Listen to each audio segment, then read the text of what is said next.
അപ്പൊ എന്താണെന്ന് വെച്ചാ അമ്മാവൻ പറയും, കോയ കേൾക്കും. ഹിന്ദുസ് ഉണ്ട്.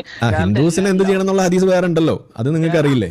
എന്തോ എങ്ങനെ 9:5 ഖുർആൻ എടുക്കുക, 9:5 വായിക്കൂ. അപ്പൊ ഹിന്ദുക്കൾ എന്ത് ചെയ്യണം എന്നുള്ളത് ഖുർആനിൽ തന്നെ എഴുതിയിട്ടുണ്ട്. ഖുർആൻ 9:5. അങ്ങനെ ആ വിലക്കപ്പെട്ട മാസങ്ങൾ കഴിഞ്ഞാൽ ആ ബഹുദൈവ വിശ്വാസികളെ, അതായത് ഹിന്ദുക്കളെയൊക്കെ നിങ്ങൾ കണ്ടയിടത്ത് വെച്ച് കൊന്നുകളയുക. അവരെ പിടികൂടുകയും വളയുകയും അവർക്ക് വേണ്ടി പതിയിരിക്കുന്നിടത്തെല്ലാം പതിയിരിക്കുകയും ചെയ്യുക.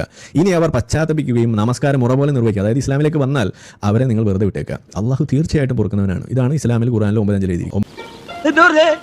9:29 വായിക്കാം. 9:29 fight those who do not believe in Allah and the last day, nor comply with that Allah and his messenger have forbidden, nor embrace the religion of truth from among those who have given the scripture until they pay the tax, willingly submitting, fully humble. എന്തോ കാര്യമായിട്ട് പറയണുണ്ട്. അതായത് കീഴടങ്ങി കപ്പം കൊടുക്കുന്നത് വരേക്കും ഈ പറയുന്ന കാഫിറുകളുമായി നിങ്ങൾ യുദ്ധം ചെയ്തേക്കുക. 9:29 എഴുതിയിരിക്കുന്നതാണ്. പോയി വായിച്ചു നോക്കുക. എന്ത് ചെയ്യാൻ പറ്റും? ഇസ്ലാം കോമഡി ആയതുകൊണ്ട് ഞാനത് പറയുമ്പോൾ നാട്ടുകാർക്ക് കോമഡി ആയിട്ട് തോന്നുന്നു. എന്റെ കുഴപ്പമാവണം. എങ്ങനെയാണ് കോയ? അത് നിങ്ങളൊന്ന് ക്ഷമിക്കോയ. ഇതിലെന്താ ലോജിക്ക്? ഈ ഇപ്പൊ കാഫിറുകളെ കൊല്ലാൻ പറഞ്ഞതിൽ ലോജിക്ക് ഇല്ലായ്മ. അത് എന്റെ പ്രശ്നമാണ്. എങ്ങനെയാണ്? അത് ഖുർആനിൽ എഴുതിയ സാധനമല്ലേ? കിട്ടിയാ? ഇല്ല, ചോദിച്ചു വാങ്ങിച്ചു. പോവാ.